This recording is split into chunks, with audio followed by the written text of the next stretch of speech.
penyitaan sebuah bidang tanah beserta bangunan di Jalan Harkir 11, Kebayoran Baru, Jakarta Selatan. Hal ini dalam rangka pemulihan kerugian negara dalam perkara tindak pidana korupsi pengolahan minyak mentah di Pertamina. Demikian. Aset yang disita tim penyidik Satgasus Penanganan dan Penyelesaian Perkara Tindak Pidana Korupsi Jampitsus, yakni 1 bidang tanah serta bangunan berupa rumah di Kebayoran Baru, Jakarta Selatan. Tanah dan rumah yang disita memiliki sertifikat hak milik atas nama anak Riza Khalid, yakni Kanesa Ilona Riza. Sitaan aset ini menjadi barang bukti tindak pidana pencucian uang dalam perkara korupsi tata kelola minyak mentah.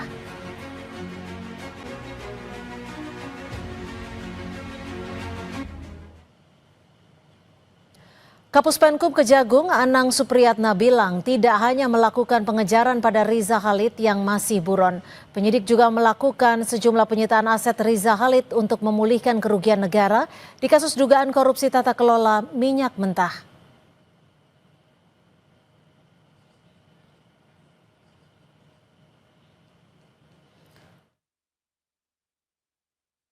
Tidak hanya berusaha melaksanakan pengejaran terhadap tersangka MRC, tetapi juga paralel dengan kegiatan tersebut, tim penyidik telah melakukan penyitaan sebuah bidang tanah beserta bangunan di Jalan Harkir 11, Kebayoran Baru, Jakarta Selatan.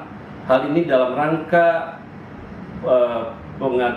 pemulihan kerugian negara dalam perkara tindak pidana korupsi pengolahan minyak mentah di Pertamina. Demikian. Sebelumnya Riza Khalid ditetapkan sebagai tersangka kasus dugaan korupsi tata kelola minyak mentah dan produk kilang PT Pertamina tahun 2018 hingga 2023. Saat ini Riza Khalid masih menjadi buron Kejaksaan Agung. Penerbitan Red Notice terhadap Riza Khalid sudah diajukan ke kantor pusat Interpol di Lyon, Prancis. Selain memburu Riza Khalid, Kejagung juga terus menelusuri aset Riza Khalid. Sebelumnya, Kejaksaan Agung juga menyita rumah mewah seluas 6.500 meter di Bogor dan beberapa mobil mewah milik Riza Khalid.